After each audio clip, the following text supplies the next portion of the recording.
আমি এই প্রশ্নটার উত্তর দিচ্ছি, সেটা হচ্ছে যে আমরা এশিয়া কাপ ফাইনাল যে রাউন্ডটা আমরা খেলবো অস্ট্রেলিয়াতে, সেটার জন্য আমাদের এই সাউথ এশিয়ায় কোনো প্র্যাকটিস ম্যাচ আমরা খেলতে চাই না। ঠিক আছে, আমরা সেটার জন্য অনেক strong team, Japan, Korea, China, এই লেভেলের টিমের সাথে আমরা প্র্যাকটিস ম্যাচ খেলতে চাই। এবং আমরা 2022-এ যখন সাব জিতি, তার আগে কিন্তু আমরা চায়না, কোরিয়া, জাপান এবং সিঙ্গাপুর এই জায়গাগুলোতে আমাদের টিমকে রেখে আমরা ট্রেনিং করিয়েছি এবং তাদের টিমের সাথে খেলেছে তারা। ওই লেভেল থেকে বিল্ড আপ করে নিয়ে আসার পরে কিন্তু 2022-এ সাব চ্যাম্পিয়ন হয়েছে। তো এটা আমাদের মাথায় আছে।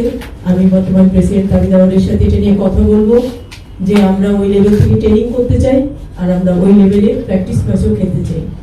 তো এর কোনো বিকল্প নাই, এই 7 মাসের ভিতরে আমরা এগুলো করবো। তো সেটা অবশ্যই আমাদের মাথায় আছে, আমরা কাজ করে যাচ্ছি। তো আমরা যত সহজে জিনিসগুলো বলতে পারি প্র্যাকটিক্যালি, কিন্তু সেটা করা এত ইজি হয় না, কারণ আমি যার সাথে খেলবো তার শিডিউল করতে হবে, অনেক কিছু ক্যালকুলেশন থেকে আপনারা জানেন, আপনারা যে কোর্স নিয়ে কাজ করেন।